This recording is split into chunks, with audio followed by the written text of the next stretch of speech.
अस्सलामुअलैकुम वरहमतुल्लाह। हकीम मोहम्मद इमरान कम्बो आपकी खिदमत में एक नई ऐसी वीडियो लेके आया है जिसकी हर नौजवान, हर मर्द और औरत को ज़रूरत है। ये नुस्खा क्या है, इसकी तफसील मैं बताता हूँ। उससे पहले छोटी सी एक दरख्वास्त कि अगर किसी भाई को ये जो मैं नुस्खा बताने लगा हूँ इतना आसान नुस्खा होगा, अगर किसी मेरे व्यूवर्स को इस नुस्खे की ज़रूरत हो तो बराए करम ये नुस्खा आपने ख़ुद आसानी से तैयार करना है। ये नुस्खा हम फ़ी सबिलिल्लाह आप लोगों को बता रहे हैं। ये नुस्खा आपने ख़ुद तैयार करना है। ये नुस्खा हम नहीं तैयार करते क्योंकि मैं कितने के नुस्खे दवाखाने में तैयार करके रख सकता हूँ। ये नुस्खा आपको बताने सिखाने का मतलब यही है कि आप लोगों ने ख़ुद तैयार करना है। नंबर एक।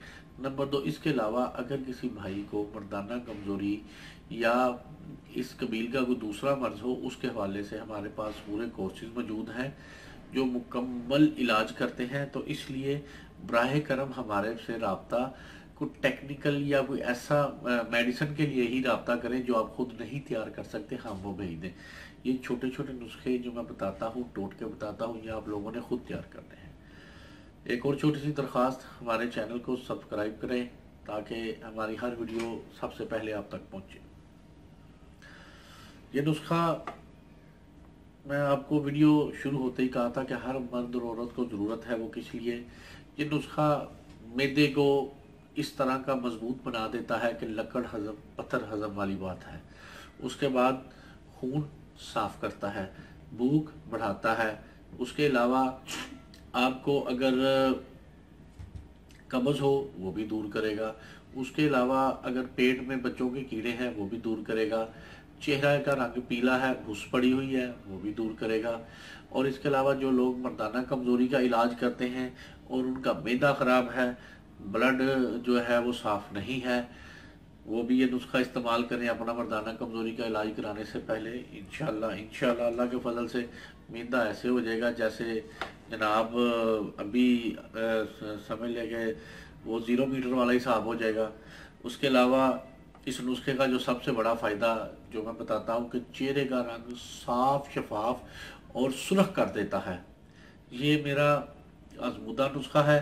ये मेरे वालिद बुजुर्गवार और उनके वालिद साहब और मेरे ससुर साहब ये अपने दवाखाने में अक्सर मरीज़ों को फ़ी सबिलिल्लाह भी दे दिया करते थे और बता भी दिया करते थे कि इस नुस्खे से अगर आपको फ़ायदा हो तो लोगों को बना के फ़ी सबिलिल्लाह शेयर करें। तो अब आते हैं नुस्खे के अज्जा की तरफ। उससे पहले यह भी बता दूं कि ये नुस्खा हर मजाज वाला बंदा खा सकता है, हर उम्र वाला बंदा खा सकता है। कोई इशू नहीं मजाज का, कोई इशू नहीं उम्र का। नुस्खे के अज्जा ये आपको पहले, सबसे पहले ये पत्ते से नज़र आ रहे हैं।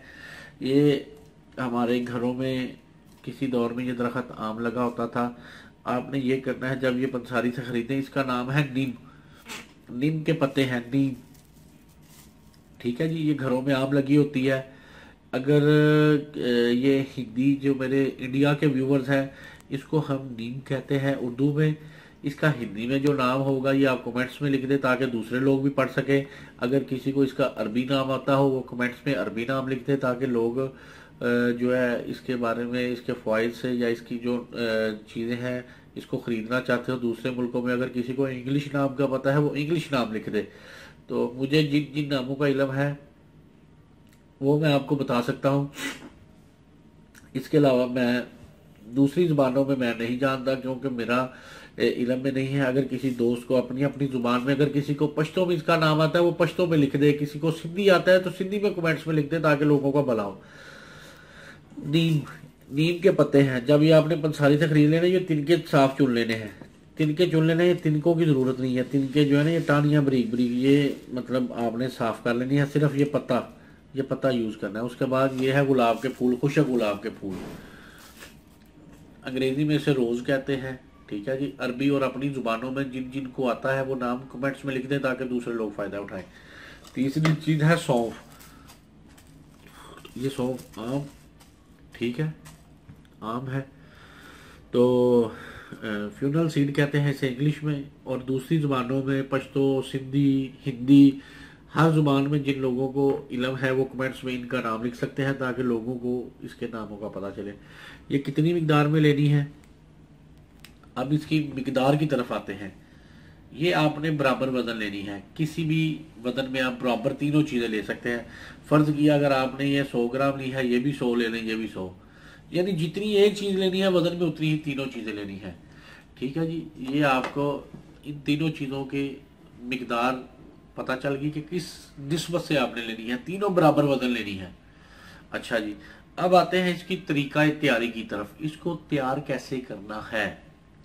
सबसे पहले जब आपने ये तीनों चीज़ें लेनी है, इनको अच्छी तरह साफ़ करना है। ये तिनके वगैरह जैसे मैं चुग रहा हूँ, ये देख रहे हैं ना, इन तिनकों से कट्टा मिट्टी से साफ़ कर लिया करिए। देखें, इसको साफ़ करके फेंक दें, ये ऐसे जैसे मैंने इसको डिस्पोज कर दिया है। ठीक है, ये और भी है तिनके बीच में। ठीक है, वक्त की कमी के बाद साहब मैं साफ, क्योंकि अभी नुस्खा तो नहीं मैंने बनाना, जस्ट आपको समझा रहा हूँ। इसी तरह ये गुलाब के आपने लेने हैं तो कोशिश करें ये पत्तियां, बल्कि ये और सबसे अच्छी बेहतर बात यह है कि अगर आपके घर में गुलाब लगा हुआ है आप खुद खुशक करके इसे इस्तेमाल करें, उस जैसा तो बात ही कोई नहीं है जी। ठीक है जी, ये रोज़ इसे कहते हैं। तो ठीक है, आप इसे अपने घर में सुखाया खुशक यूज़ कर लेंगे तो उसकी क्या बात है। इसी तरह इसको भी, ये सौंफ अमूमन मिलती ही साफ़ है, फिर भी आप इसे अच्छी तरह साफ़ कर लें। ये जब तीनों चीज़ें अच्छी तरह साफ़ सुथरी हों तो इसे आपने हावन दस्ते में भी कूट सकते हैं, ब्रीक कर लें, फुल ब्रीक करनी है।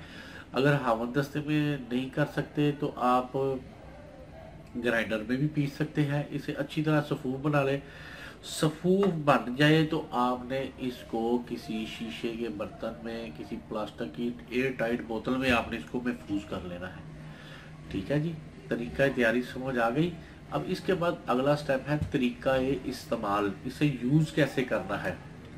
ठीक है जी, यूज़ करने का इसका तरीका ऐसे है कि आधा चम्मच छोटा चाय वाला चम्मच आधा सुबह खाली पेट खा लें। अगर खाली पेट ना दिल करे तो खाने के आधे पौने घंटे बाद भी इस्तेमाल करें, इसकी पाबंदी नहीं है खाली पेट या मतलब भूख। खाली पेट करेंगे तो ज़रा ज़्यादा तेज़ी से असर करेगा।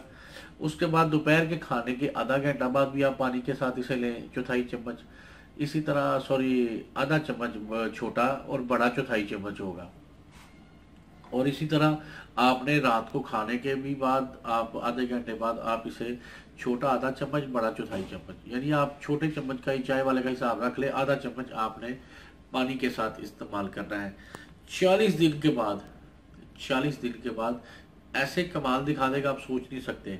ठीक है, तरीका इस्तेमाल समझ आ गया आप लोगों को। आधा चम्मच छोटा चाय वाला खाली पेट या सुबह खाने के आधे घंटे बाद पानी के साथ, दोपहर को भी खाने के आधे घंटे बाद पानी के साथ, रात को भी खाने के आधे घंटे बाद पानी के साथ। ये तो हो गया जी तरीका इस्तेमाल। अब इसके आते हैं फ़वाइद की तरफ। इसके फ़वाइद मैंने पहले भी बताए थे, दोबारा एक दफ़ा फिर सुन लें।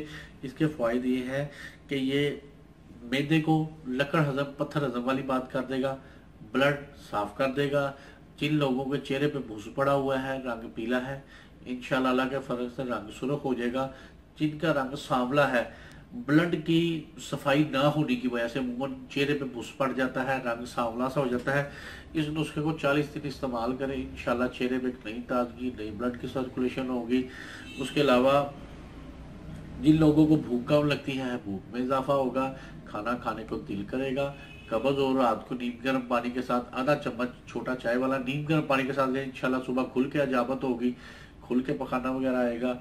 और उसके अलावा अल्लाह आपका भला करे, ये नीम तो आप लोगों को पता है कि खून साफ करती है, फोड़े पिंचियाँ भी हैं, जल्दी खारिश भी है, तो ये नुस्खा इस्तेमाल करने से खारिश, फुंसियाँ, फोड़े, हर चीज़ इंशाल्लाह स्किन के तमाम अमराज दूर करेगा। बाज़ औक़ात ये फकी ऐसे मतलब फ़वाइद ज़हूर अंजाम दे देती है कि लाखों की दवाइयाँ आपके स्किन के डिजीज़, जल्द के अमराज में नहीं फ़ायदा देती कि ये चीज़ें देंगे। दोस्तों, इस नुस्खे को अल्लाह के फजल से हर घर में बना के रखने की ज़रूरत है। और ये नुस्खा आप ख़ुद भी तैयार करें, दोस्तों को भी तैयार करवाएं, ताकि ये नुस्खा अल्लाह के फजल से लोगों को मतलब अपने अल्लाह ताला की जो चीज़ें हैं उनके फ़ायद से लोग फ़ायदा उठा सकें। कम इल्मी के बायस लोगों को पता नहीं होता कि चीज़ों के क्या फ़ायदा है, क्या फ़ायदा नहीं। लेकिन वीडियो अच्छी लगी हो तो शेयर लाजमी करें, लाइक भी एक आधा लगा दिया करें यार, आपकी मेहरबानी। तो कमेंट्स में अगर किसी चीज़ की समझ ना आए, बल्कि किन चीज़ों के नाम अपनी अपनी ज़ुबान में लिखा करें ताकि लोगों के इल्म में इजाफा हो। तो जाते जाते इस दुआ के साथ अल्लाह ताला आपको और आपके अहले खाना को हर किस्म की बीमारियों से महफूज रखे। आमीन। अस्सलाम वालेकुम रहमतुल्लाह।